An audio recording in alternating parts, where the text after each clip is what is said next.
Uma boa noite para todos e todas. Sejam todos bem-vindos, todas bem-vindas a mais um encontro da Teologia Pé no Chão. Na verdade, o último encontro deste mini curso de 4 aulas em que nós estamos estudando um tema complexo, muito interessante, muito necessário, muito oportuno, que é o estado intermediário dos mortos, o nome que a teologia dá a esse estudo. A Irene está aqui. Oi, gente, boa Diga noite. oi. Parece aqueles, como chama aqueles brinquedinhos de EBF. Ventríloco. Mas eles já me viram, sabem que eu existo. Existe. No final eu provo que você existe. Viu, eu quero saber se você vai dar hoje um resultado tem que para ser. nós. O que for possível tem que ser hoje. É. Então, gente, esse é um curso de 4 aulas. Hoje é a 4ª aula. Enquanto vocês vão entrando aí, eu vou pedindo para compartilhar, curtir. Também lembrem-se de se inscrever lá no nosso canal. Assim que terminar a aula, eu posto lá o vídeo. E é importante que vocês se inscrevam, nos ajudem a divulgar o plano. É que logo que a gente tenha o número de inscrições suficientes, a gente passe a transmitir pelo YouTube também, porque lá tem mais recursos do que essa transmissão aqui. Bom, sem mais delongas, esse curso então tem 4 aulas. Na primeira aula eu apresentei as opções, o problema do curso, né, do que trata esse curso, e as 4 proposições articuladas e elaboradas ao longo da história da Igreja para responder a esse problema. Na segunda e na terceira aula nós estudamos textos bíblicos, não todos, mas os principais, que tratam do tema. Na segunda aula nós demos prioridade a Jesus Cristo, portanto citações no Evangelho, nos Evangelhos.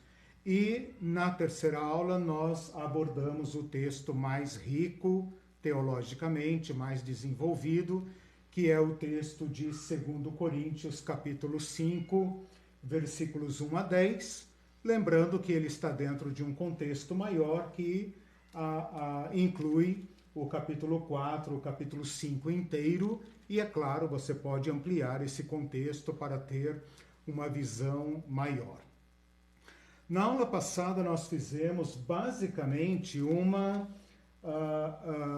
leitura do texto, uma leitura detalhada do texto e uma primeira explanação, porque esse texto contém figuras muito ricas, metáforas que precisam ser bem entendidas para que a gente possa então colher desse texto as respostas que nós precisamos para a pergunta tema deste curso: o que acontece com os mortos depois da morte e até que venha a ressurreição.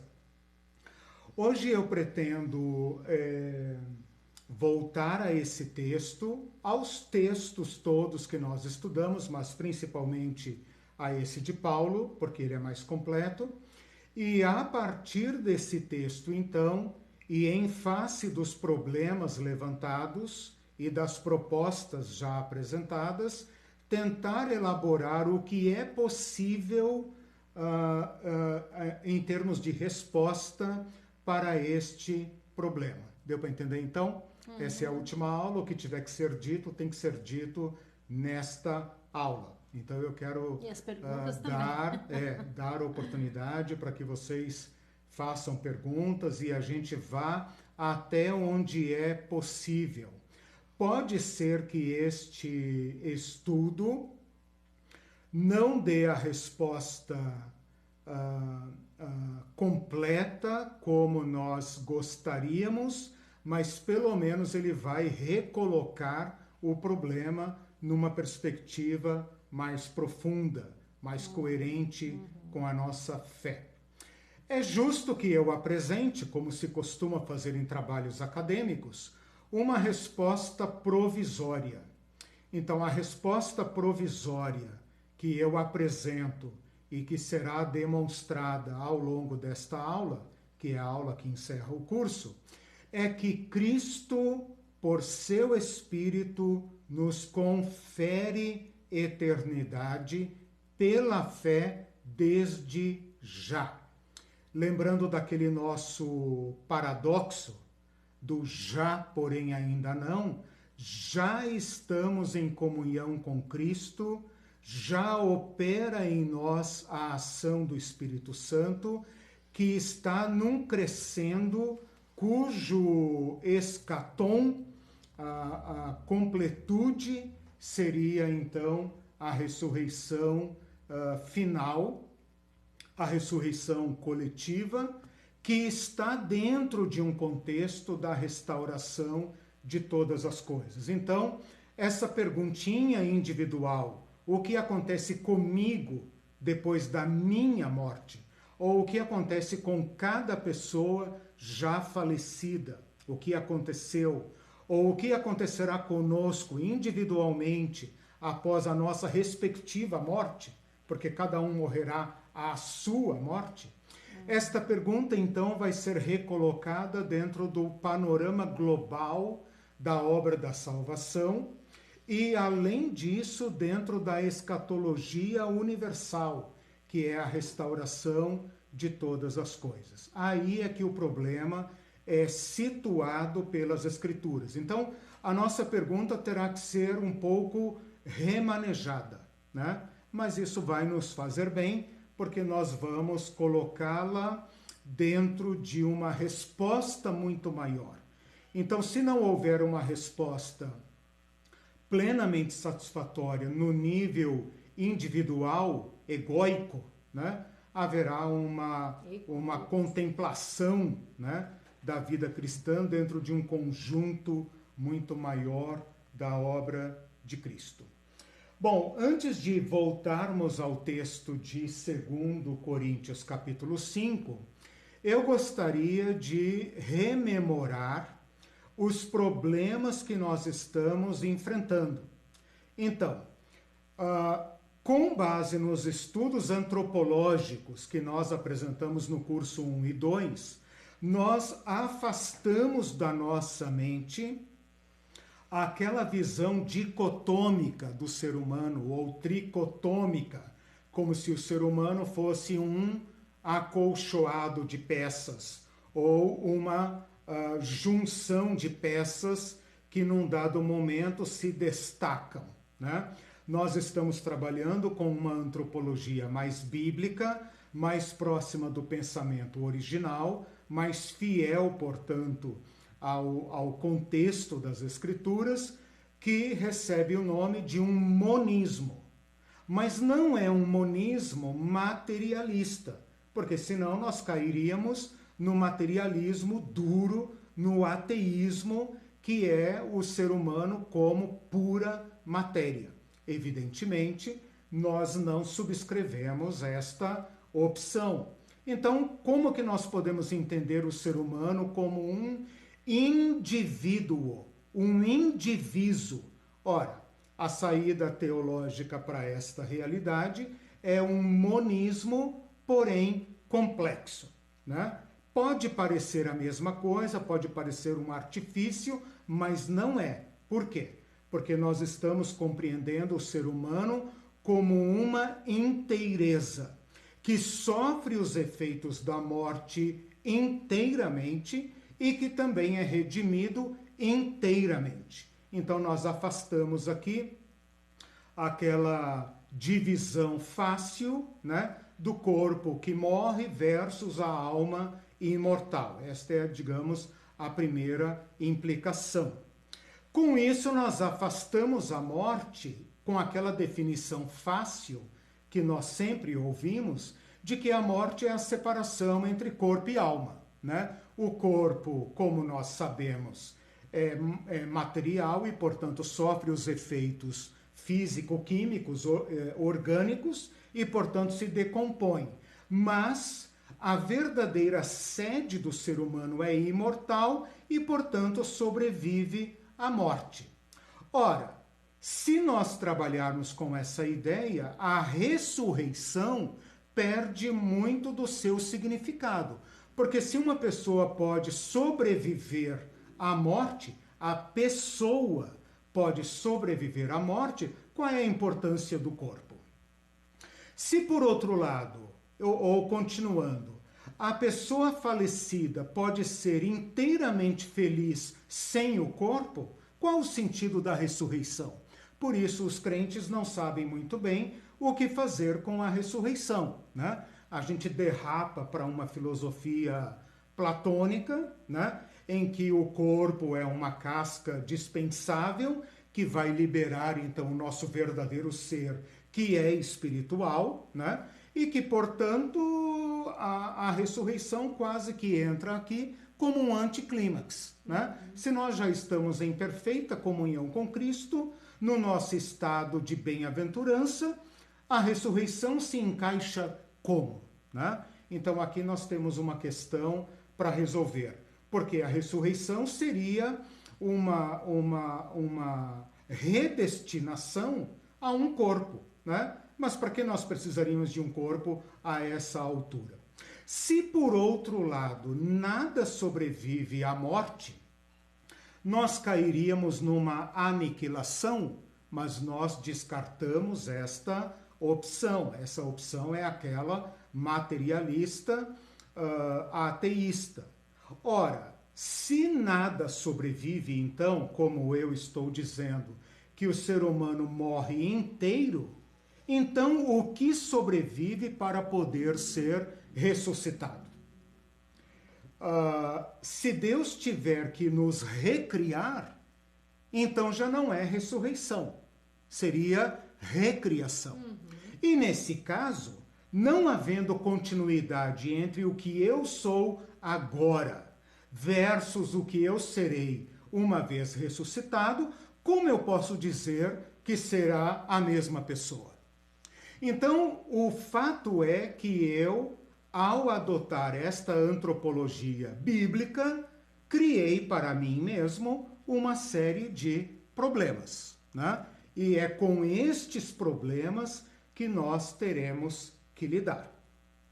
Se, por outro lado, para facilitar a resposta, a gente adotar aquela tese da ressurreição imediata, restaria pelo menos dois problemas muito sérios, que são os seguintes.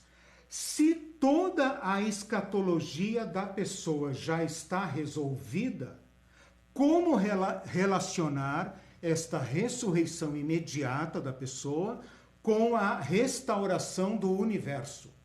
Ou seja, eu individualmente estarei plenamente no meu estado de bem-aventurança, ressuscitado e pronto. Porém, não há novos céus nem nova terra. Então, resta um problema. Para tentar resolver esta dualidade, ou esta alma desincorporada, eu acabo criando um tipo de matrix, né? Uma bidimensão, né? Entre um mundo aqui das pessoas físicas e um outro mundo à parte, onde estariam vivendo as pessoas ressuscitadas. Deu para entender? Sim. Eu estou me esforçando para demonstrar para vocês os problemas criados. Vejam se vocês querem continuar nessa aula, né? Os problemas criados por nós ao abandonarmos a antropologia tradicional, a antropologia do corpo, alma e espírito, ou do corpo versus alma, corpo mortal versus alma imortal. Deu para entender? Sim. Então, se o ser humano é um só, porém complexo, significa que ele transcende a materialidade do corpo, né? Mas a pessoa humana é esta que nós conhecemos. Eu não posso dizer que a sede da minha pessoa é imortal e apenas habita um corpo físico. E isso gera problemas que vão afetar todo o desenvolvimento dessa matéria, desse curso, entende? Por quê? Se eu estou dizendo que nós morremos inteiro, então não é só o corpo que morre. A alma morre, o espírito morre. Bom, então você está dizendo que você é um ateu materialista? Não. O fato de morrer não significa extinguir. Assim como o corpo morto não desaparece, né? Mas cai na decadência é boa, né?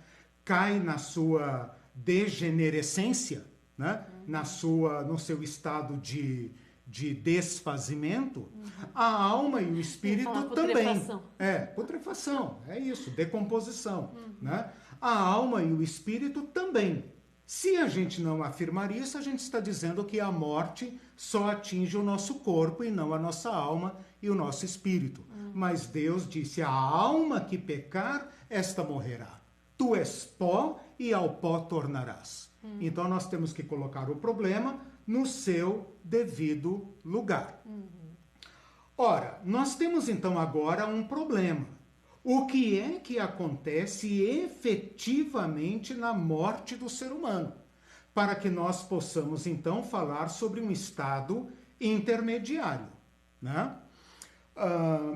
Ao afastar a tese da imortalidade, que resolveria todos os nossos problemas, nós temos que agora discutir o que é que subsiste ao morrer.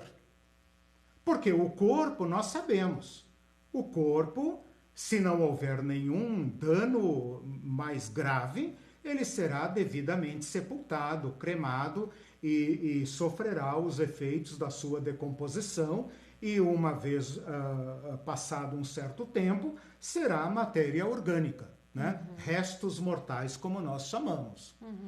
Então, tem que haver, ou a nossa fé exige que pensemos, como é que o ser humano escapa aos efeitos absolutos da morte. Bom, já estou dizendo, com tudo que nós estudamos, que o ser humano recebe uma forma de existência mesmo após a sua morte física, a sua morte clínica. Se existe uma existência, olha só a dificuldade de falar, né? Se existe uma existência para após a morte, nós podemos falar ainda num lugar. Nós podemos falar de lugar para o que é imaterial. Nós podemos falar ainda de Sheol, de céu, de inferno, de paraíso. Então são questões muito delicadas que vão empurrando o problema para fora das respostas fáceis e vai nos colocar frente a frente com a complexidade do ser humano, a complexidade da vida, a complexidade do morrer e a grandeza da obra da salvação e do plano de Deus de salvar o ser humano e fazê-lo desfrutar daquilo que a morte o havia privado completamente. Então esse é o ganho que nós temos ao encarar este problema. Ao afastarmos as respostas fáceis e colocarmos nossa mente frente a esta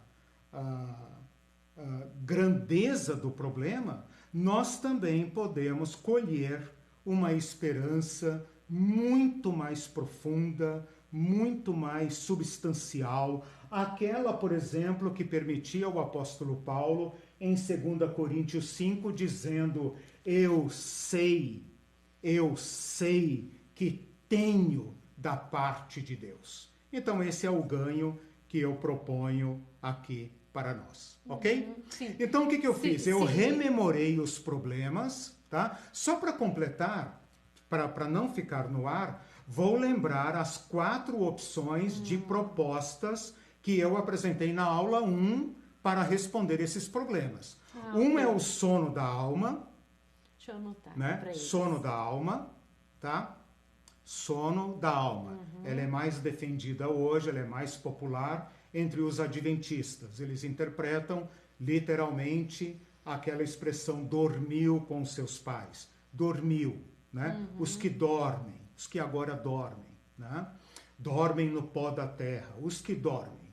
Portanto, essa interpretação, ela é minoritária, né? Mas ela é sustentada porque ela resolve alguns problemas. Mas é difícil argumentar em favor dela, né? Uma segunda e terceira opção tem a ver com a alma imortal desencarnada.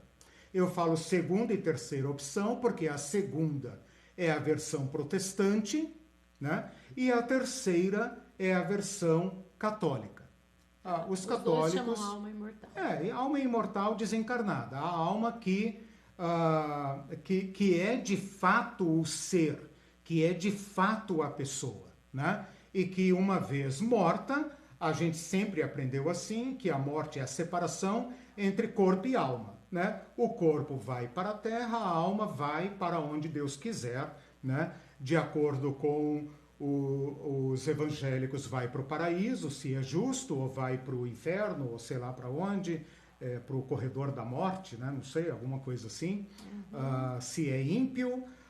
Os católicos têm aquela questão dos pecados mortais ou pecados venais, e aí então o purgatório e os santos mediadores e tal. Então me parece que os católicos desenvolvem mais ou dependem mais dessa tese do que os protestantes, embora ambos os grupos, ambas as tradições não tenham levado essa questão ao nível de dogma, né? Mas de orientação geral.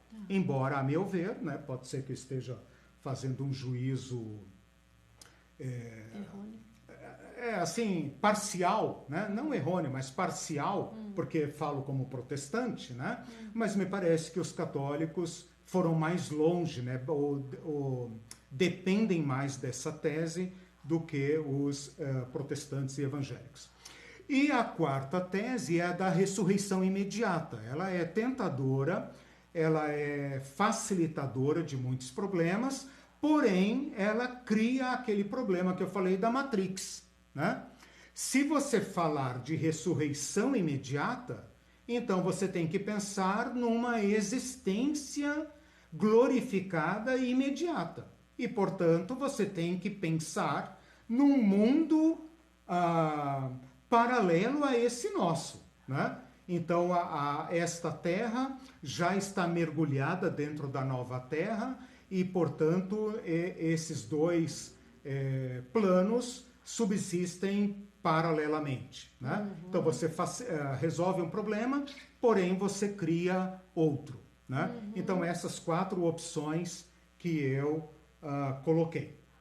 E você vai dar então hoje eu vou apresentar uma versão que eu considero mais coerente com as escrituras, mais coerente com o que nós temos apresentado, que refuta já vou adiantar isso, né? Refuta o sono da alma e a ressurreição imediata. Refuta por quê? Causa mais problemas, mais dificuldades do que soluciona. Então, por esse critério, eu refuto, afasto essas duas opções. E com respeito à alma imortal, ou à alma que sobrevive à morte, eu vou reapresentá-la, né? Mas fazendo a devida retificação, ok? Então, pessoal, se não estiver entendendo, por favor, comente aí, falem, tá? Para eu poder ir adiantando. Até resumir. Agora, o que eu fiz é o seguinte: eu sei que vocês vão ter que assistir essa aula mais algumas vezes, vão ter que conversar comigo no chat, mas o que eu fiz até agora é rememorar para vocês a problemática que nós criamos, ou eu, né? Eu criei ao seguir uma outra linha teológica que não é esta tradicional.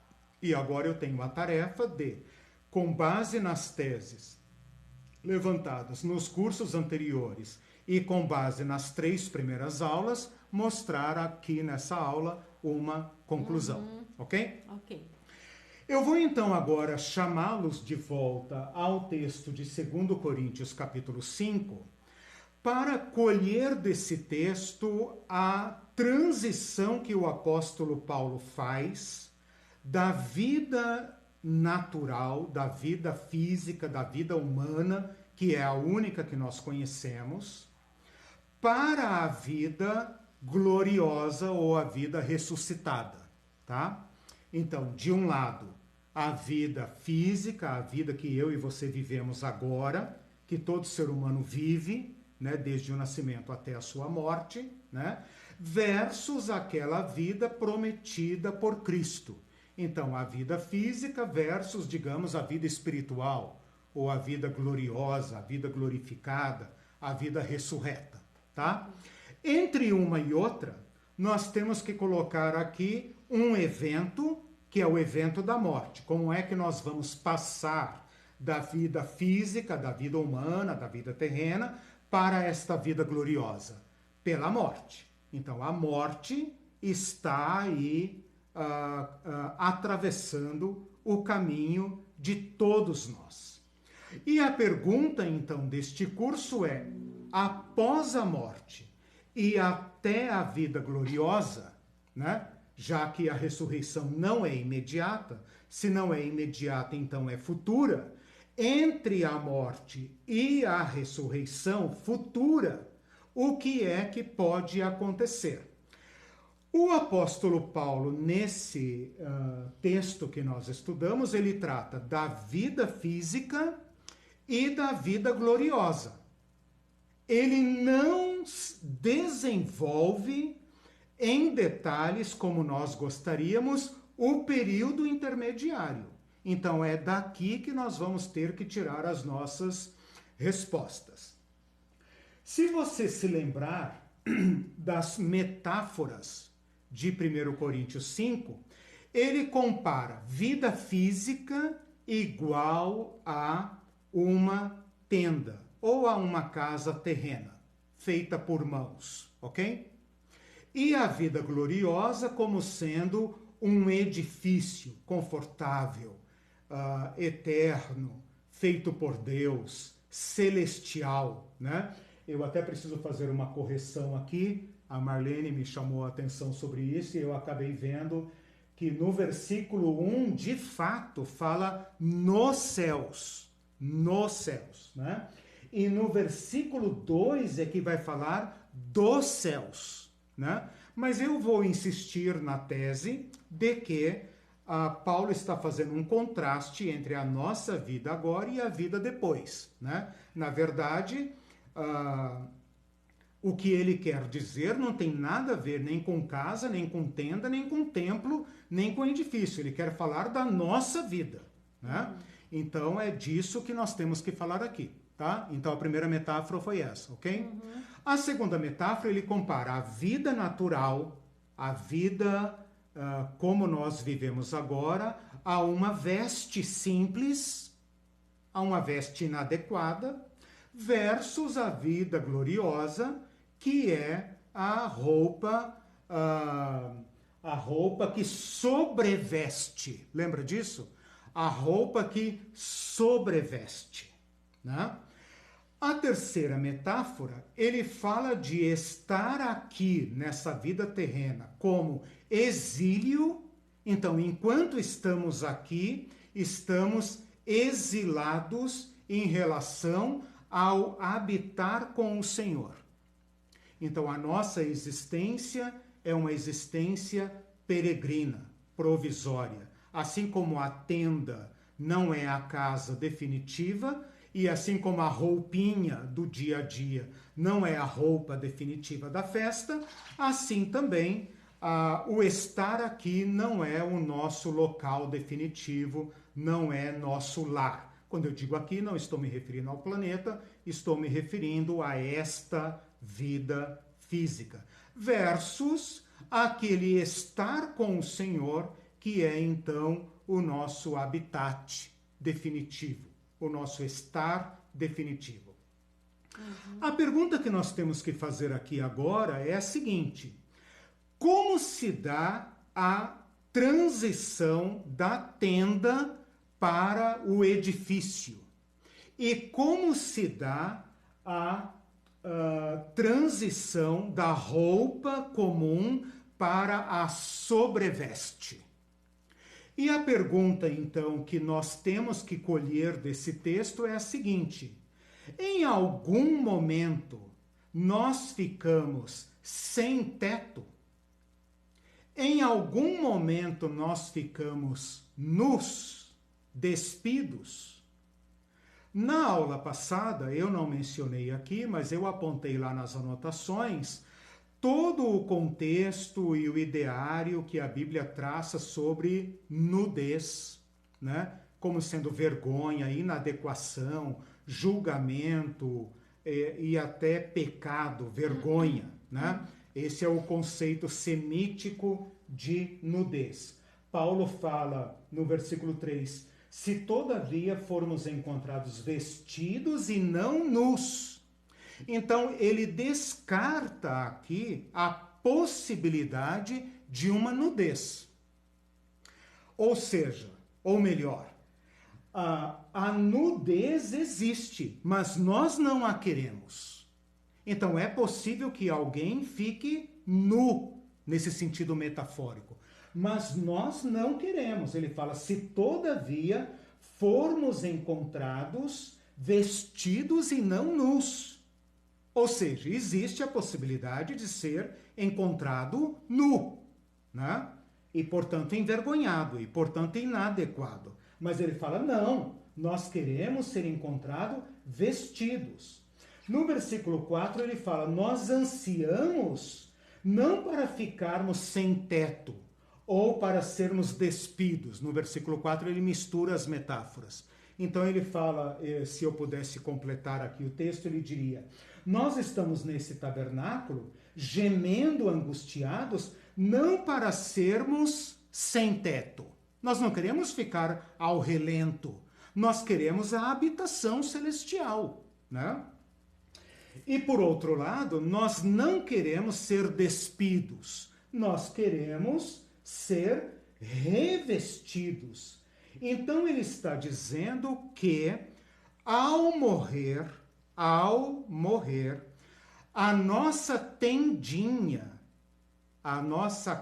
o nosso casebre é engolido por uma habitação de outra qualidade. E está dizendo que a nossa roupinha é sobrevestida pelas roupas definitivas, pelas roupas de festa.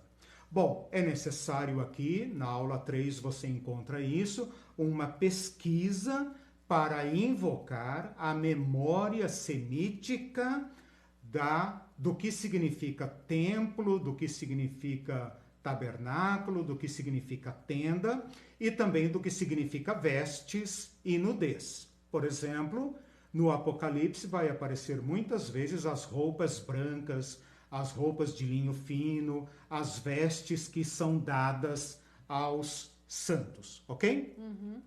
Então a pergunta aqui entre esta transição da vida física para a vida gloriosa é como se dá essa passagem.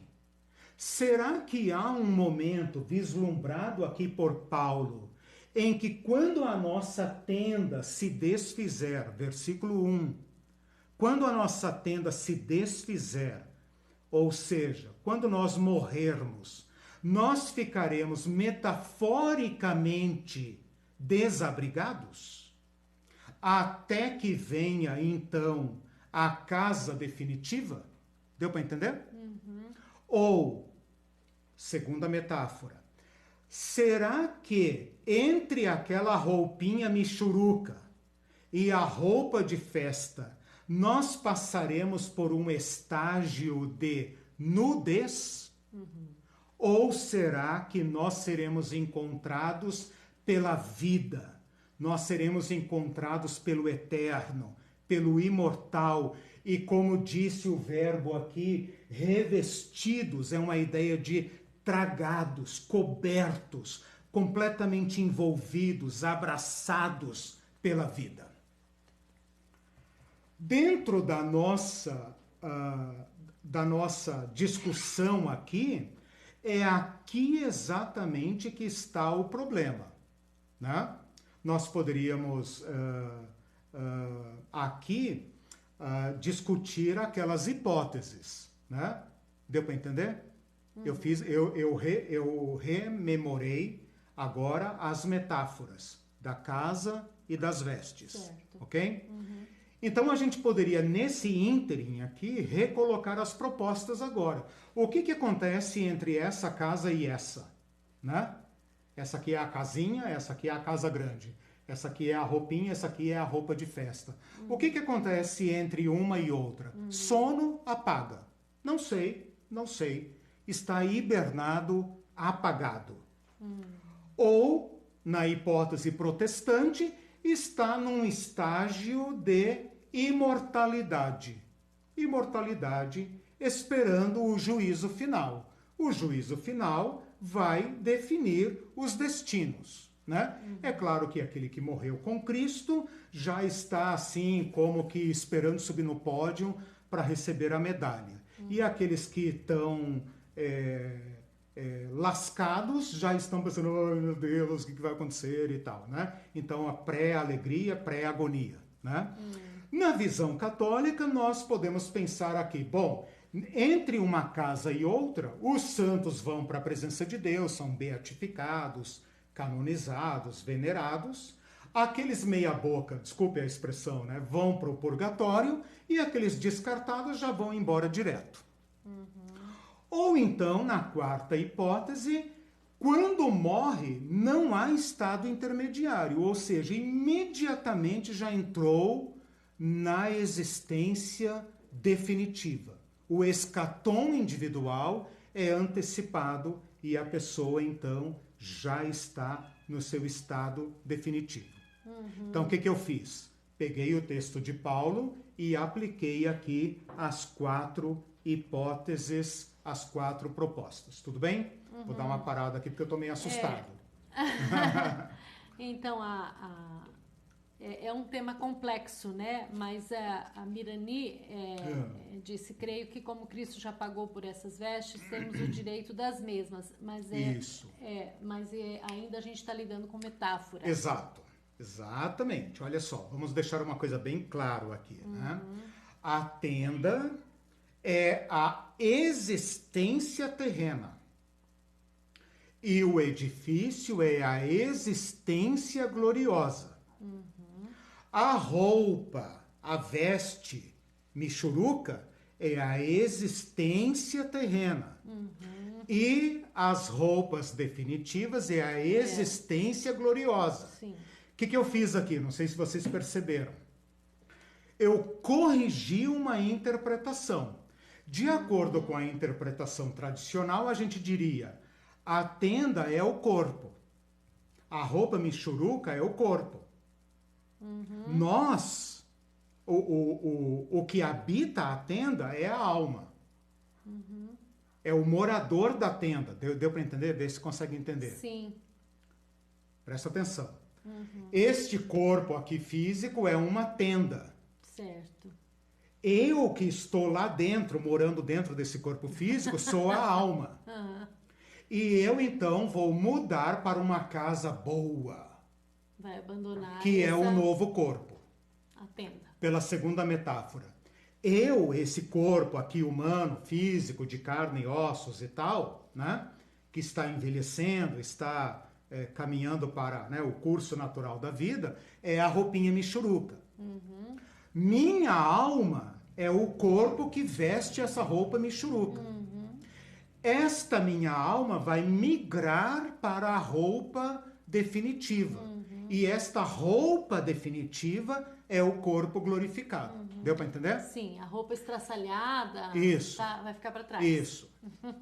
Esta É é tudo a metáfora, interpretação tradicional. O que eu estou propondo? Preste atenção. A tenda é o meu ser físico. Não tem separação. Não tem separação. O edifício feito por Deus sou eu, meu ser em Deus. Aí Então, está isso que a diferença. Mirani falou teria este sentido, Mirani, né? Teria este sentido. Cristo nos deu uma nova existência, uma nova vida. Sou eu, é esta pessoa, não pode ser outra. Certo. Esta pessoa que recebe em Cristo um novo direito de existência, mas é esta pessoa. Vou repetir a ideia usando a segunda metáfora, tá? A roupa michuruca sou eu, não é meu corpo, apenas. Sou eu inteiro, monista complexo, minha pessoa inteira, que é então revestido por uma roupagem que, na verdade, traduzida a metáfora, é uma nova existência. Uma nova existência. Mas aqui sou eu, meu ser. E ali também sou eu. Porque se não for eu, então é outra pessoa. E nesse caso não há que se falar em ressurreição. Exato. Aí já é outra Mas pessoa. permanece o problema. Se esta casa definitiva é futura, e se esta roupa de festa é para a festa, o que é que acontece entre uma e outra? Nós ficamos sem teto? Ou nós ficamos nus? Esta é a questão. A gente fica sem teto esperando quero insistir, a casa nova. Exatamente. Aqui que está o problema que nós temos. Fica pelado até esperar a roupa nova. Exatamente. Alguns autores, e eu discordo deles, alguns autores dizem aqui que Paulo não quer morrer. Paulo quer, ele quer experimentar a vinda de Cristo, porque esta é a glória. E morrer ele não quer, porque morrer é ficar nu. E ele repele a ideia da morte.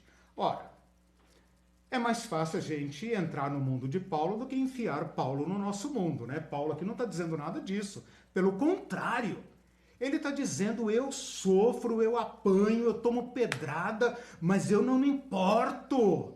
Eu não me importo, eu sei que a morte está operando no meu ser.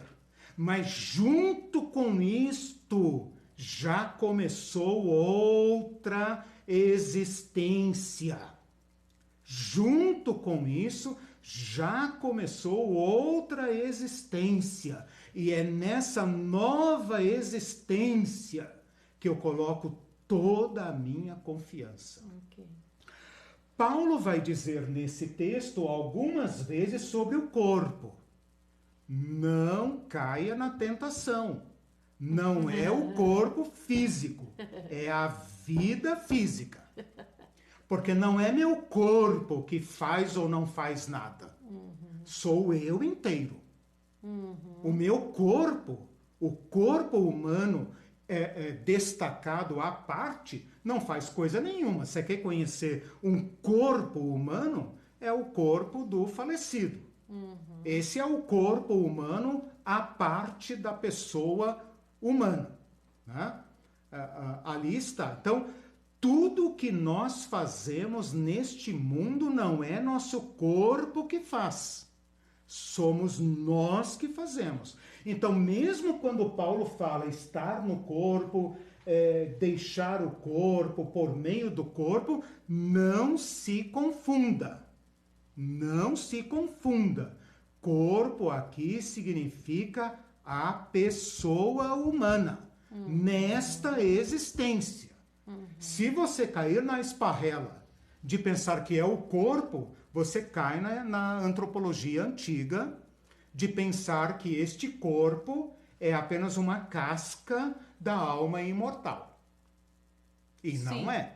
Uhum. Nós somos isso aqui que você é, que eu sou. Sim. Né? Vale lembrar, quem está chegando agora e não assistiu o curso, que sim. Essa quinta alternativa, nós estamos combatendo o que nós aprendemos uma vida inteira. Exato. De que a carne não presta, é ruim. Exatamente. Eu vou deixar a minha carne aqui e o meu espírito é que vai.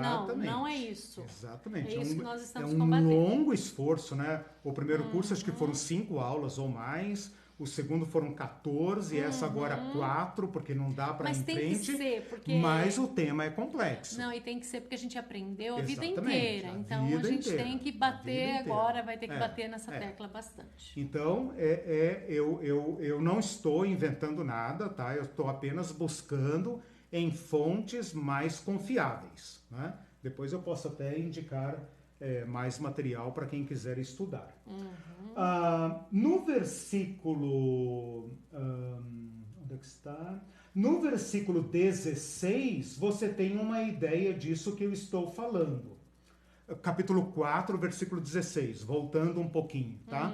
Capítulo 4, versículo 16, ele fala assim: por isso não desanimamos. Olha aí o apóstolo Paulo. Ele não desanima, não.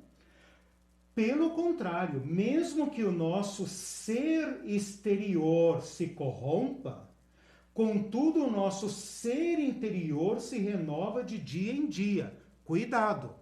Ele não está falando que o corpo se deteriora e a nossa alma se renova. Ele está falando que em nós, que cremos em Cristo, operam ao mesmo tempo 2 fenômenos. Nós continuamos envelhecendo, enfraquecendo, adoecendo, apanhando do mesmo jeito. Esse ser que vemos está sob os efeitos históricos da pessoa humana. Os cristãos não são mais bonitos, mais altos, mais saudáveis, a não ser, claro, pelas práticas boas de vida que têm. Evitam vícios, evitam crime, evitam uma série de coisas. Então já colhem no seu corpo muitos benefícios. Mas nós adoecemos como qualquer pessoa. Pega Covid do mesmo jeito, né? Tem câncer do mesmo jeito, tem Alzheimer, tem AVC, se for atropelado por um ônibus, morre do mesmo jeito. Quer dizer, nós estamos sujeitos às mesmas condições. Certo. Mas Paulo está dizendo que além do ser humano que se vê, há muito mais envolvido. Há um ser para além disso que você vê. O que é que você vê? Olha para a pessoa ao seu lado agora, se fosse na igreja, né? Olha para o seu irmão do lado. O que é que você vê? Você vê um corpo? Não. Você vê uma pessoa. Corpo a gente vê no velório. Aqui, nós, nesta existência, não vemos um corpo. Vemos uma pessoa. E, aliás, vemos emoções. Vemos alegria, tristeza, ânimo, desânimo, abatimento, coragem, medo. Nós vemos a pessoa. Mas Paulo está dizendo que nesta pessoa que somos, opera algo mais que já está agindo. Ele fala, em nós opera o morrer, mas também opera aquilo que se renova de dia em dia. Então, o ser humano que não se vê, esta tessitura do Espírito Santo, esta obra do Espírito Santo, que não é perceptível, está já numa esfera de renovação. Se você voltar um pouquinho mais no capítulo 3, ele fala a mesma coisa. Versículo 18. Nós, com o rosto desvendado, contemplando a glória do Senhor, somos transformados de glória em glória na sua própria imagem, como pelo Senhor, o Espírito. Só dar uma paradinha. Então, mas presta atenção nesse ponto. Esse ponto é fundamental.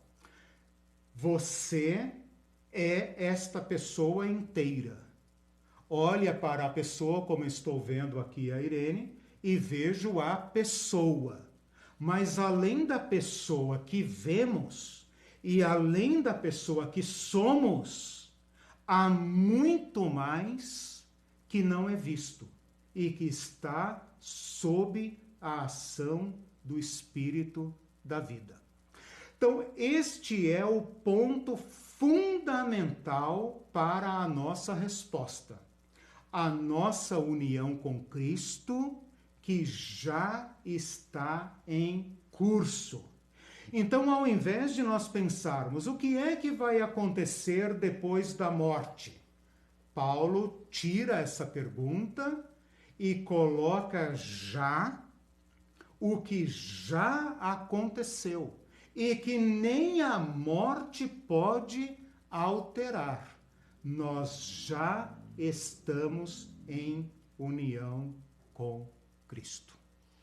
Mas é bem tentador pensar nessa ideia de espírito, que é o espírito que sai e vai para Deus, porque você vê ali no próprio funeral, né? E você mesmo disse que 3 dias, né? O corpo já começa a entrar em estado de decomposição. Então é muito fácil pensar que é o meu espírito que sai dali e que eu fico um espírito desencarnado, e daí nem precisa ter esse conflito de local, de mundo paralelo, porque daí espírito não ocupa espaço, né? Isso. Mas aí você já está antecipando um pouco. Ah, tá. Já está antecipando um pouco a questão. Veja, você usou a palavra espírito, poderíamos usar a palavra alma, né? Porque nós vamos ter que dar um nome para este ser que não é extinguido. Certo. A morte nos atinge inteiro e a vida de Cristo nos atinge inteiro. O efeito da morte é total e o efeito da reconciliação e da vida de Cristo é total. Nós teremos que dar um nome para este nosso ser. Paulo aqui chama de homem interior. Vocês percebem a dificuldade que ele tem? Homem interior. Que homem interior? Vocês perceberam que nesse texto ele não fala nem em alma, nem em espírito? Não fala em espírito, né? Ele fala homem exterior, melhor dizendo, né? Uma versão melhor. O humano exterior, o humano interior. Ou a gente poderia dizer ser exterior, ser interior. No versículo 18 do capítulo 4, ele fala o que se vê, o que não se vê. Você não vê tudo que um ser humano é. Você não vê nem tudo que você é. Então, o que Paulo está dizendo aqui é nos colocando numa abertura para o Espírito de Deus, que envolve muito mais do que nós sabemos a respeito de nós mesmos. Então, ao invés de fazermos a pergunta, eu estou vivo neste corpo, num dado dia haverá a morte e minha alma pula a cerca da morte e continua, né, vivendo como aquele lençolzinho branco, né, que vai pelo espaço. Paulo está dizendo que ao invés de pensarmos numa vida que entra no além, ele está dizendo que em Cristo o além já veio a nós e já nos reconciliou com Deus e já está agindo em nós, já está tecendo em nós, construindo em nós o ser que se renova. Porque pensa bem, se renova de dia em dia, então como se desfaz? Como se desfaz se renova de dia em dia? Se aquilo que nós não vemos é eterno, onde está o que não vemos, que é eterno? Então não se desfaz. A Irene fez cara de que não está entendendo, então eu tenho que dar uma parada aqui para fazer um freio de arrumação. Vai. A Cica Xavier falou, não tenho maturidade para a morte, não vejo sentido em existir e depois desaparecer para ressurgir sem saber para onde. Exato. E o José Márcio Moreira disse assim, a ressurreição de Cristo é a garantia da nossa ressurreição. Isso. Que bênção, nosso corpo será transformado para ser semelhante ao de Cristo ressurreto. Isso. E a discussão é como isso acontece, Isso. né? Porque se não é ressurreição imediata, então é ressurreição futura, né? Mas todos nós que temos morrido ao longo da história, né, ainda não ressuscitamos. Essa é a melhor forma de entender. Ainda não ressuscitamos. Como isso se dá? Bom, o X da questão, a meu ver, está no versículo 5. Versículo 4, quando ele fala, né, que o nosso ser mortal é engolido pelo imortal. E como Paulo sabe que isso causa espanto, ele fala, ora, né? Foi o próprio Deus quem tomou a iniciativa de nos preparar para isso, outorgando-nos o penhor do Espírito.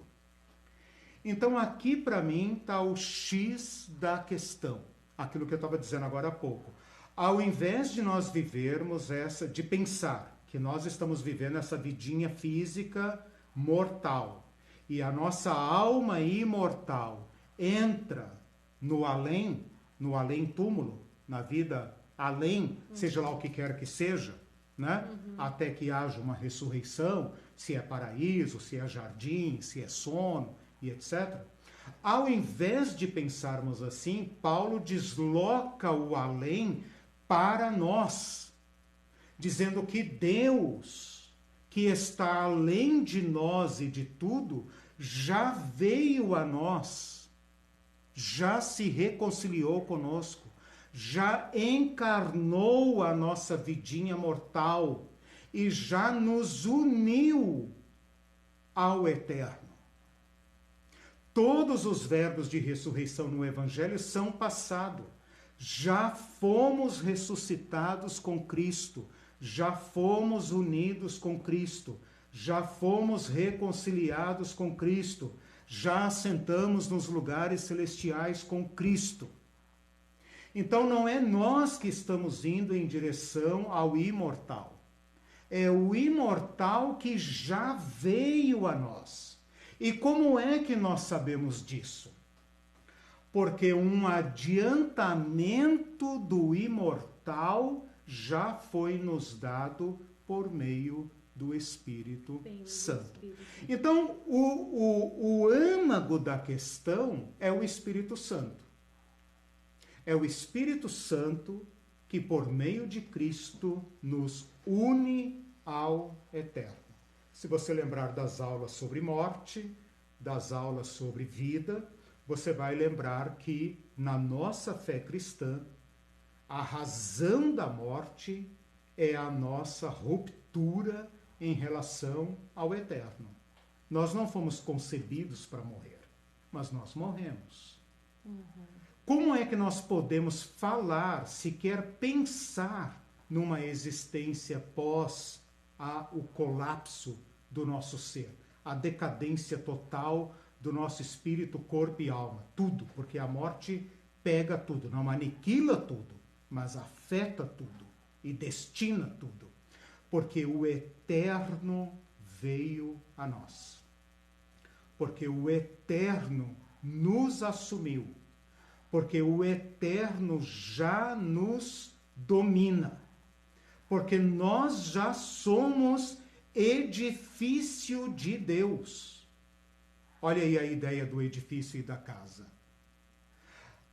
A nossa vidinha terrena já é uma antecipação da nossa união com Cristo. Como é que eu sei disso? Foi o próprio Deus quem nos preparou para isso, dando-nos o Espírito Santo.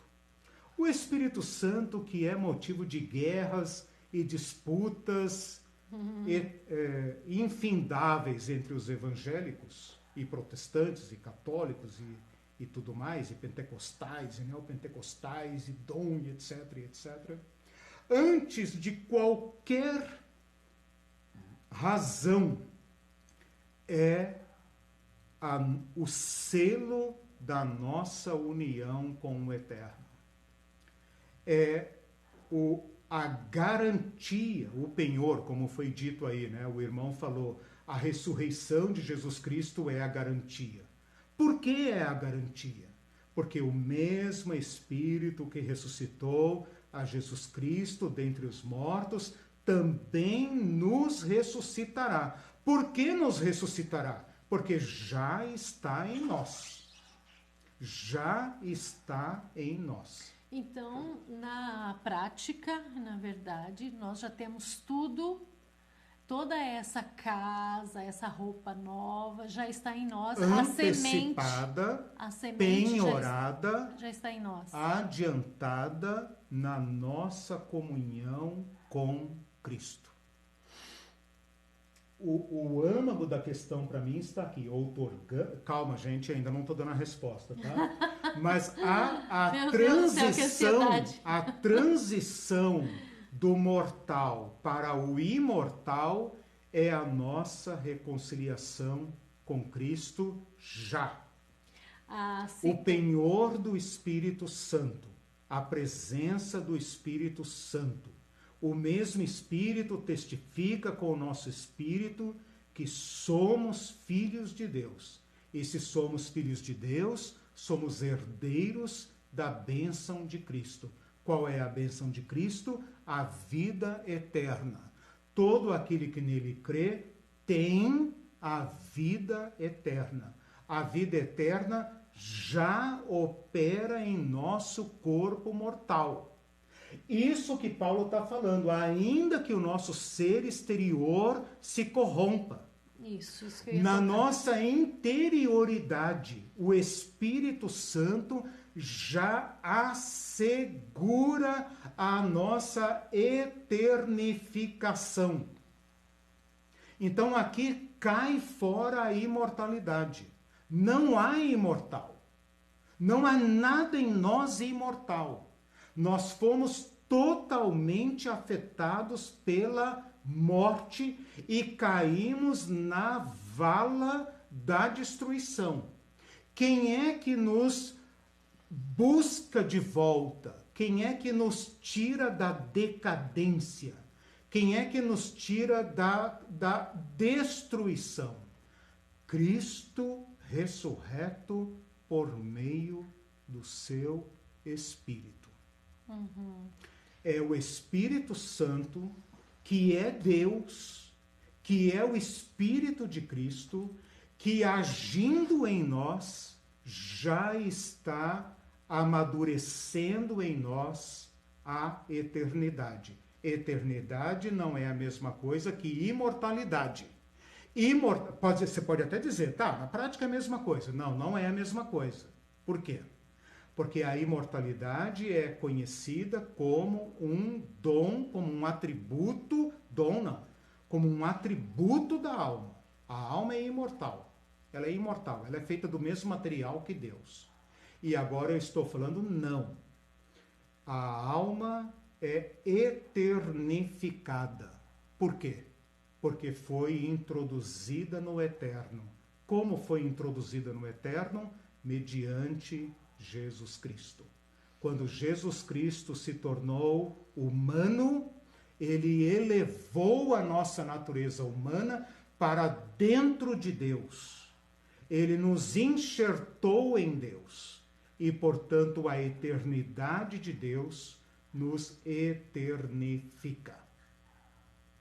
Perguntas? O pessoal está meio entrando em parafuso aqui. Vamos lá. A Mirani falou, fico tão feliz de poder ouvir que alguém pensa como eu, glória a Deus. E a Sica diz assim, o eterno já veio a nós, isso, entre aspas. Isso. Somos mortos por antecipação, nos resta fechar os olhos? E daí Veja. em seguida, só um pouquinho, em Pois seguida não. ela diz, então por que viver? A resposta está em Romanos 6. Na nossa fé em Cristo, nós nos tornamos participantes de tudo que Cristo fez. Já morremos para o mundo, já morremos com Cristo e já somos unidos na ressurreição de Cristo. Para que viver? Para Cristo. Agora nós podemos nos reconciliar com o nosso verdadeiro chamado. Para que viver? Para o que sempre Deus quis, para Ele. Já começa aqui. A nossa vida agora tem um sentido. Qual sentido? Aquele desde sempre, Deus. Nós fomos criados para desfrutarmos de Deus. Nós fomos criados para Deus. O que Cristo está fazendo é tirar-nos da decadência, tirar-nos da nossa autodestruição e reenxertarmos, aliás, essas figuras são usadas, né, por Paulo em Romanos 9, né, se não me engano, 9 ou 10, ele fala, nós fomos enxertados, né? Cristo também fala, eu sou a videira verdadeira, vocês são os ramos, né? Nós vivemos da vida de Cristo. Então, o âmago da questão, ainda não dei a resposta, tá? Mas quem garante a nossa transição, quem nos veste, quem nos abriga é Cristo, desde já. Por que é que nós somos encontrados na nossa tenda e não estamos sem teto? Porque nós estamos em Cristo. Por que é que nós somos encontrados vestidos e não nus? Porque nós estamos em Cristo. Paulo fala que nós fomos colocados em Cristo como se Cristo fosse a nossa casa. E Paulo também fala, revistam-se de Cristo. Revistam, presta atenção. Desculpa. Desce daí o mortal, velho mortal. Desculpa. Revistam-se de Cristo, né? Então, quem garante a nossa transição para a eternidade não é nenhuma imortalidade inerente a nós, mas a eternidade de Cristo. Ok. A Sica disse, difícil demais isso. E a Kênia diz assim, tem dias que é difícil viver, viu? Aí a Marlene concordou, é isso mesmo, isso. Por causa da nossa... porque todos nós vemos o fim. Todos nós envelhecemos. É o que Paulo fala aqui, ó, gememos neste tabernáculo, isso. Ou seja, nessa nossa existência terrena, gememos. Mas esse gemido não nos destrói. Por quê? Porque ele fala, temos da parte de Deus. Temos assegurado por Jesus Cristo a completude, a realização plena da nossa existência. Viver, habitar com o Senhor. A Marlene lembrou bem que ela disse, Paulo explica isso quando fala sobre vaso de barro. Isso, perfeito. Temos este tesouro em vasos de barro, Exatamente. ótima. E o barro quebra. Isso, ótima lembrança, porque lembrado. O que é o tesouro aqui, está no capítulo 4, versículo 7. Temos este tesouro em vasos de barro. O que é esse tesouro que já está em nós? Está óbvio aqui. Bem lembrado, Marlene. Né? Porque este tesouro que está em nós é o Espírito Santo. Este tesouro, esta presença divina já divinifica a nossa existência desde já.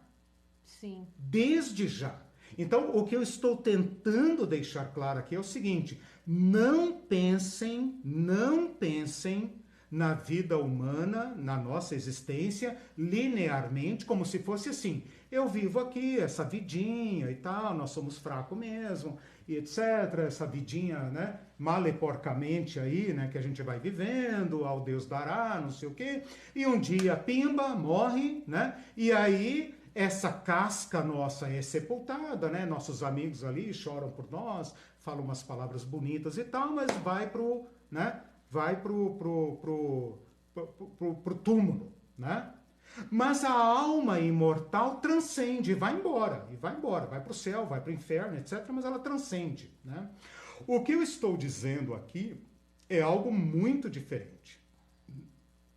Eu estou dizendo que a vida humana está destinada à decadência. Duvida? Olha em volta. Mas que em Cristo a eternidade rasgou a história, rasgou, invadiu o espaço-tempo e já nos tomou por dentro.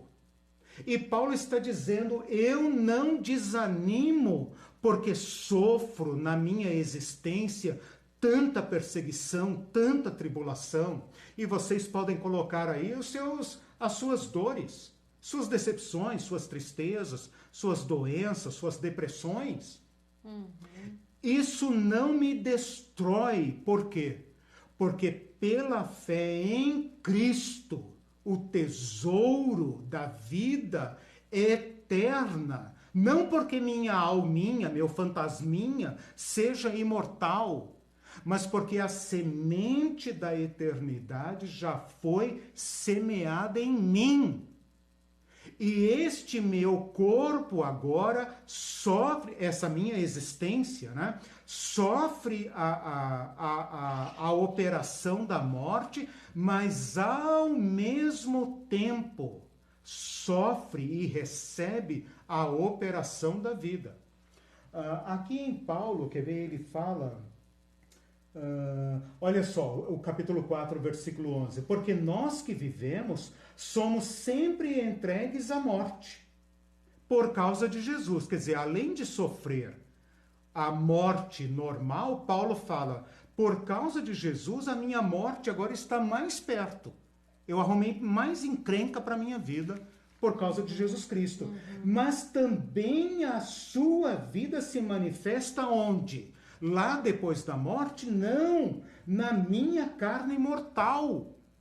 Então Paulo está dizendo que nós já entramos no eterno, por antecipação. Então nós estamos já num estado intermediário, podemos dizer assim. Por quê? Porque já estamos em Cristo, porém ainda não. Já estamos em Cristo, já somos renovados, porém ainda gememos, porém ainda enfraquecemos.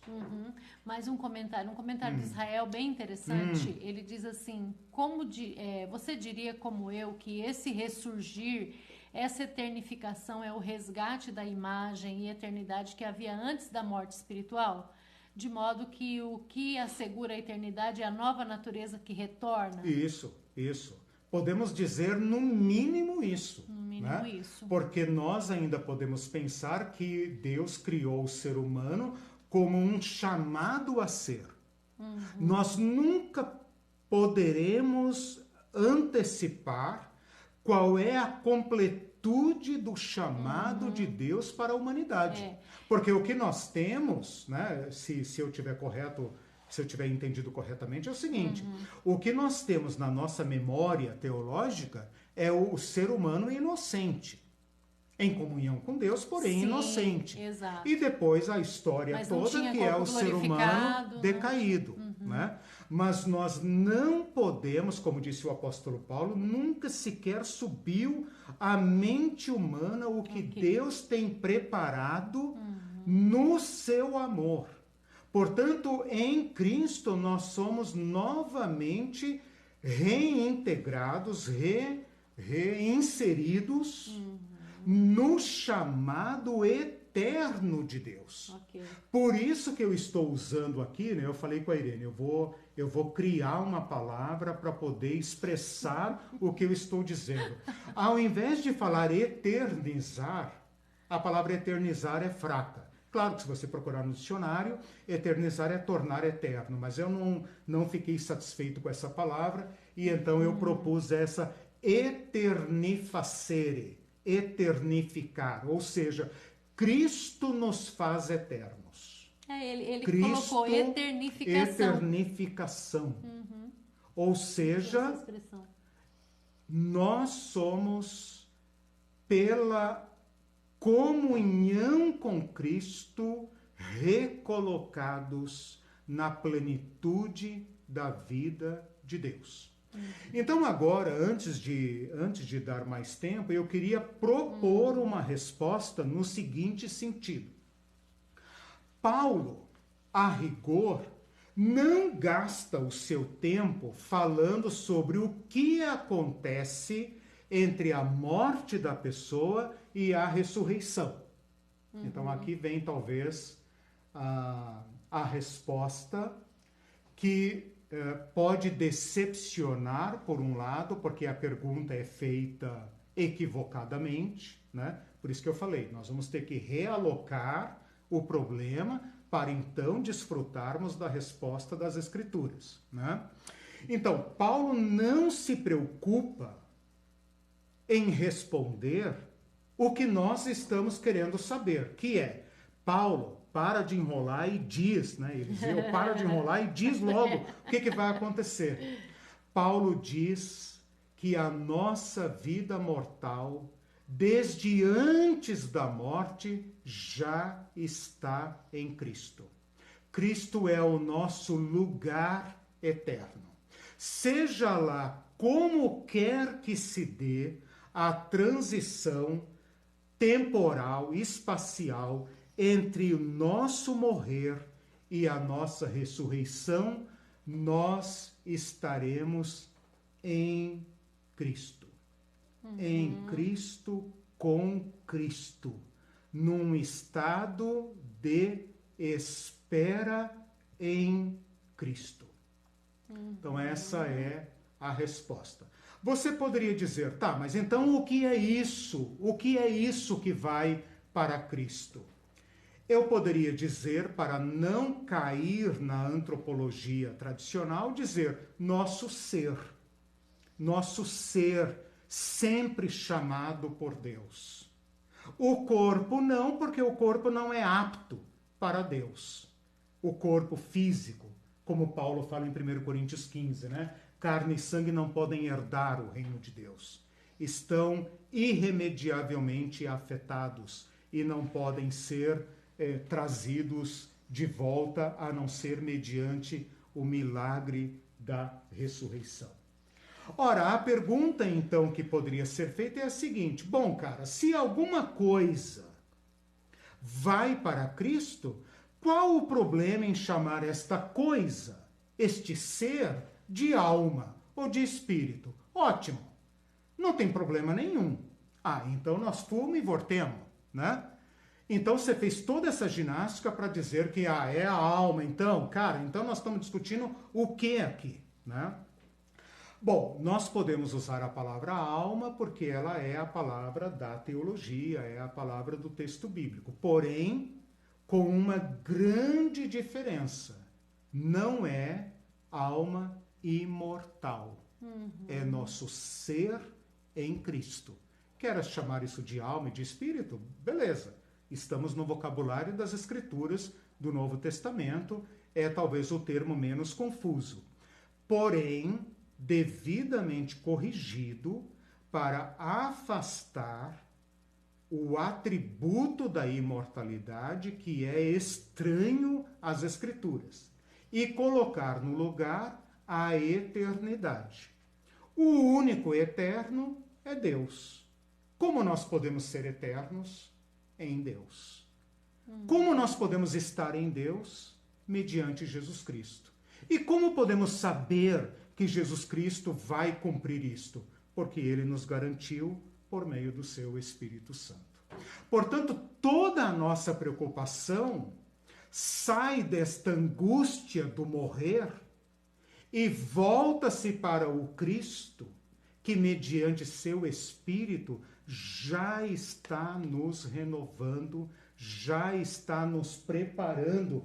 Quem nos preparou para isto, capítulo 5, quem nos preparou para isto foi Deus.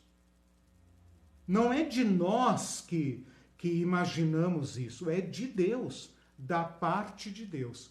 Quando nossa existência terrena colapsar, temos da parte de Deus.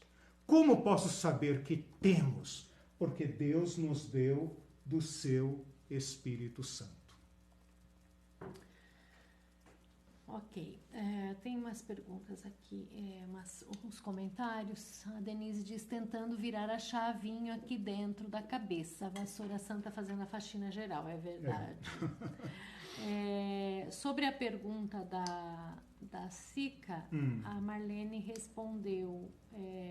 que ela falou, somos mortos por antecipação. Daí a Marlene tentou entender e falou, somos vivos por antecipação? Ela falou, não, mortos mesmo. Mortos e revivificados, porque a vida de Cristo... Mas ela está sendo negativa aqui. Entendi.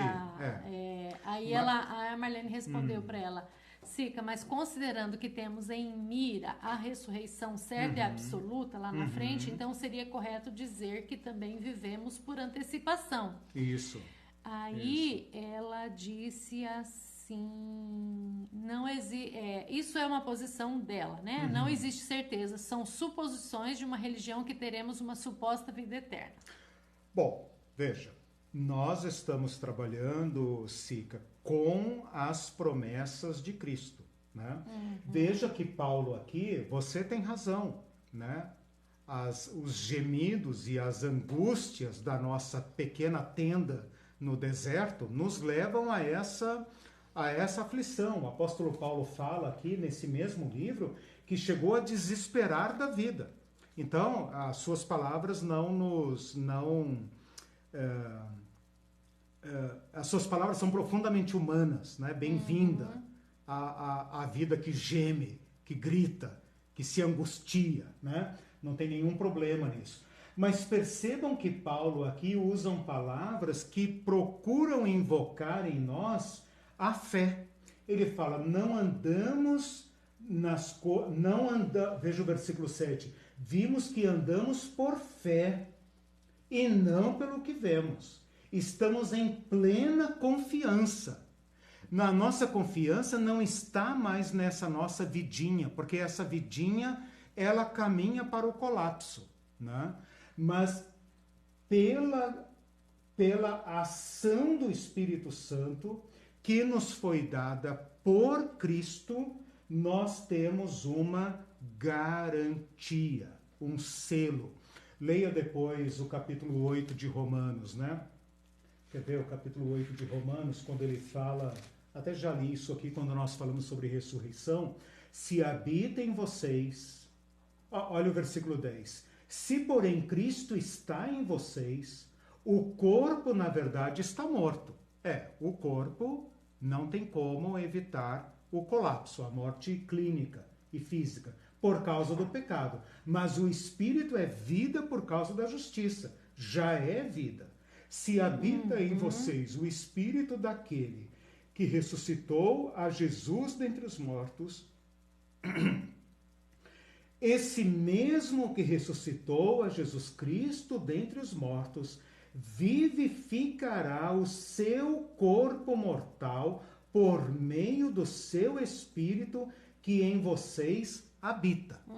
Né?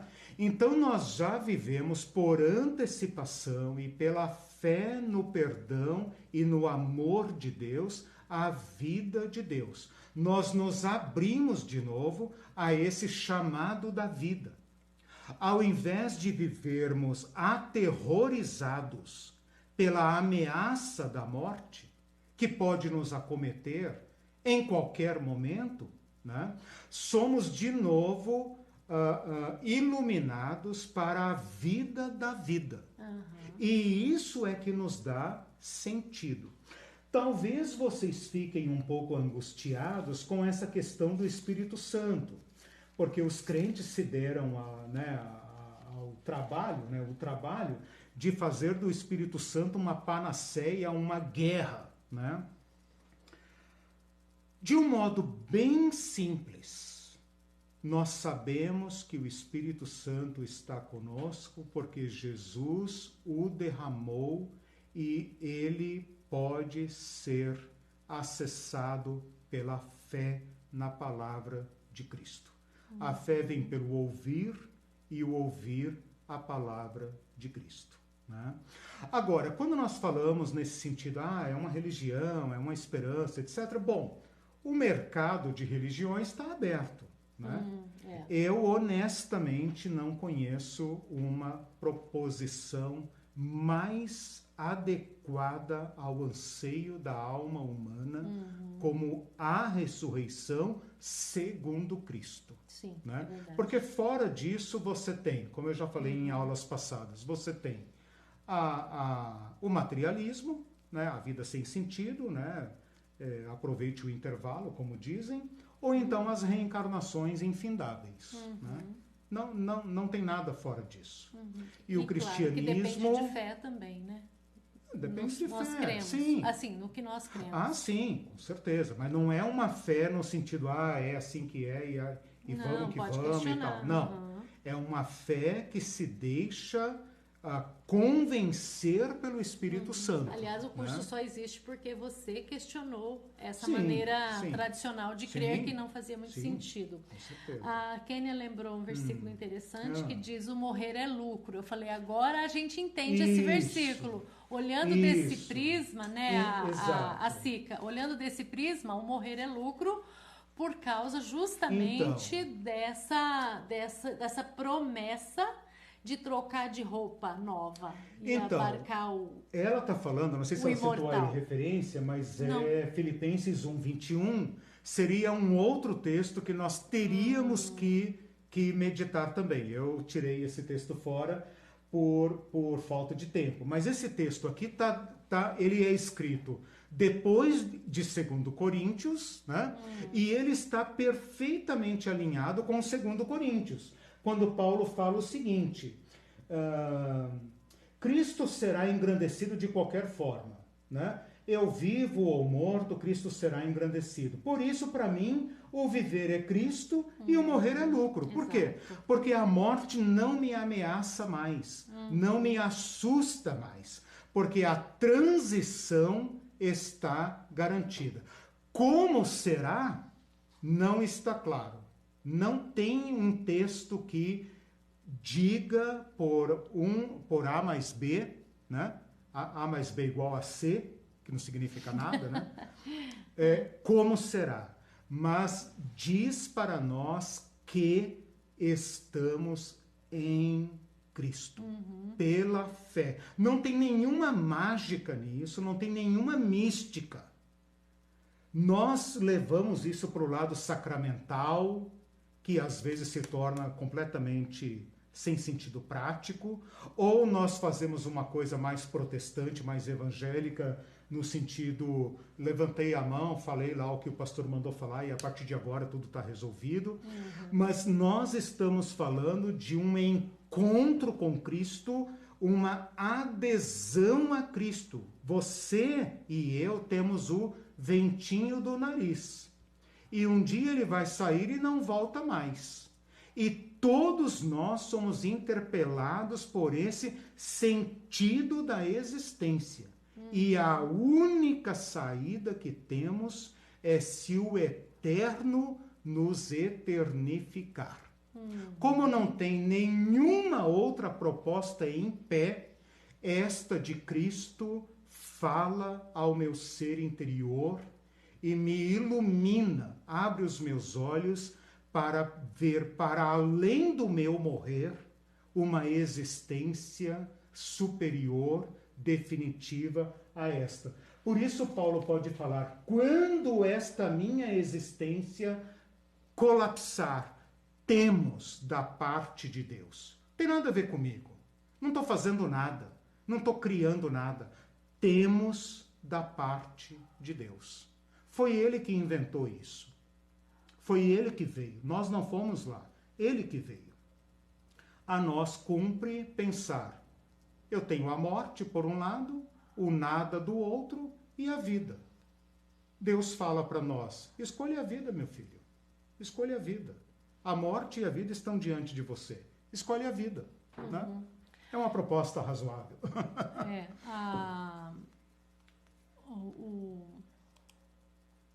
O Israel diz assim, penso que a alma é a psique e o espírito é a nova natureza. Daí você teria que assistir ao curso. Não tem problema. Ele está usando os termos, né, digamos, mais modernos. Veja, agora, nessa altura aqui do fim do curso, não tem mais problema de semântica.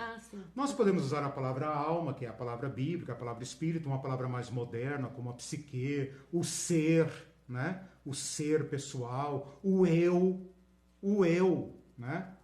Mas esse eu integral e não particionado, o que importa é que meu ser, eu, estou unido a Cristo. Certo. E Cristo me eternifica e me recoloca na senda da vida. Isso que é importante. Ele fez mais duas perguntas, eu vou ler as duas, e daí, porque nós já chegamos no final. Sim.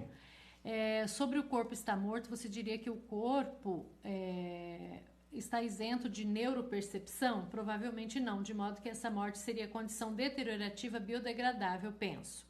A segunda, que vontade de perguntar se a transição é completada na saída do corpo. Há um estado intermediário ainda, mas não vou perguntar, kkk. Não. Faltei na aula, kkk. Veja, não, eu aceito a pergunta, né, essa questão do estado intermediário, porém ele é suprimido ou suprido por Cristo.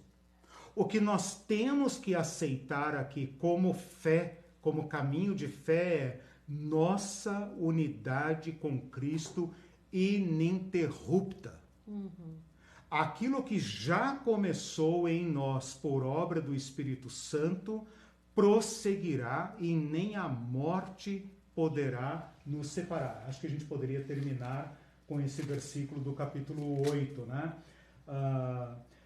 Eu estou bem certo de que nem morte, nem vida, nem anjos, nem principados, nem coisas do presente, nem do porvir, nem poderes, nem altura, nem profundidade, nem qualquer outra criatura poderá nos separar do amor de Deus que está em Cristo Jesus.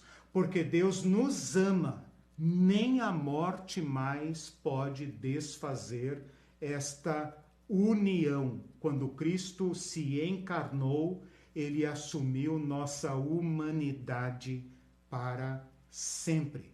Portanto, ele fala que nem a morte pode nos separar. Como é essa existência? Não é dita. Não é dita. Isso tem um corpo intermediário, é um lugar, etc. Você falou aquela hora, né? Como falar de lugar para o que é imaterial, isso. Né? Onde Cristo está. E tempo também, né?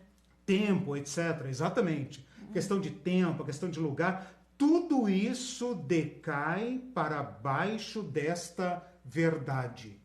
Este Cristo ao qual o Espírito Santo nos uniu, nos faz atravessar por ele todos os limites. Então, a pergunta fica, digamos, quase que esvaziada, né? Há um intermédio? Como ele é? Em Cristo. Para onde foram os nossos queridos que faleceram? Acidentalmente, abruptamente, violentamente, por doença. Essas mortes que rasgam nosso coração, que turvam até a nossa vontade de viver, estão em Cristo. Estão em Cristo e aguardam. Bem-aventurado aqueles que agora dormem no Senhor. Dormem no Senhor. Estão em Cristo com Cristo. No mesmo Cristo onde nós estamos. Então, Cristo é esta unidade humana, porque nele a vida é plena e todos nós podemos nos reencontrar com a vida e com a realização plena. Este é o consolo das Escrituras. Para onde foram nossos pais, nossos irmãos? as vítimas da Covid, que foram levadas por essa tragédia, por causa dos erros, por causa da negligência e tudo isso, estão na vida. Então, você acha que seria correto sair desse curso respondendo assim essa pergunta: onde estão os nossos queridos que já morreram? Dormindo em Cristo? Dormindo não no sentido de apagamento. Estão em plena comunhão com Cristo. Né? Aí, claro que eu não preciso falar da questão de tempo, de espaço e corpo, etc. Porque nada no corpo disso... ou fora do corpo. Exatamente. Nenhuma possibilidade de falar além disso, senão o máximo possível. Estão na vida. Onde não há mais limitação, opressão, destruição, ameaça, perigo, perseguição, estão na vida. E aí, se a gente juntar com o texto do arrebatamento, de 1 Tessalonicenses capítulo 4, ele fala, todos estão juntos. Ninguém tem vantagem sobre ninguém. Todos estão juntos. Né? 1 Coríntios 15, o capítulo da ressurreição. Né? Todos estão juntos, juntos com o Senhor. Juntos habitaremos com o Senhor. Como isso não dá para esgotar. Se falar além disso, aí sim, eu diria, seria suposição e especulação. O restante daí são promessas. O que nós estamos lidando são promessas. A vida. Isso é o que temos, a vida. Todo o nosso problema, toda a nossa tragédia é a nossa aniquilação. Cristo dá uma resposta total, a vida. E nós temos que confiar nele. É isso que Paulo está dizendo. Nós confiamos nele. Por quê? Porque ele já está atuando em nós. Ele já está nos renovando. Ele está nos levando para o amor, para a compaixão, para a solidariedade. Ele já está agindo em nós. Então eu não me preocupo, Paulo fala. Vocês estão preocupados porque eu estou sendo preso, perseguido, ameaçado? Não me preocupo. Porque em Cristo eu já estou na vida. Né? Eu me tornei um mensageiro da vida. Ele fala aí no capítulo 5, versículo 17, em Cristo, olha que lindo isso, né? O último versículo. Eu falei para vocês lerem o capítulo 4 e 5 inteiro, né? No capítulo 5, versículo 17, ele fala assim, se alguém está em Cristo, já é nova criatura. As coisas antigas já passaram, eis que já se fizeram novas. Então, a questão temporal aqui, intermediária, ela é diminuída em face da resposta maior. O que Paulo está dizendo é o seguinte, nossas perguntas todas caem debaixo da maior obra de Cristo, nossa comunhão com Deus. É isso. É isso que nós queremos. O morrer é lucro, nós queremos habitar com o Senhor. Lá, nele, é que nós estaremos em casa. Onde é o paraíso? Não sei. É Cristo. Onde é o céu? É Cristo. É onde Cristo estiver. Onde nós pudermos desfrutar dele sem interrupções. Isso é o que está diante de nós. E por esta fé nós vivemos desde já. Nós enfrentamos o que temos de enfrentar desde já. Entregamos nossos mortos a Cristo na fé de que ele os salvou e também nos salvará. Pessoal, então... Perguntas, falamos no privado. Exato. Coloquem aí, não fiquem com dúvidas, né? Isso. Coloquem no chat, tá bom? Isso, a gente volta depois das festas e das férias, com outros cursos. Mais pra frente com e outros mini-cursos. Lembrando que Teologia Pé no Chão continua as últimas aulas domingo ainda temos aí mais umas 2 ou 3 aulas. Tchau para vocês. Tchau, gente. Até beijão. domingo. Boa noite. Tchau.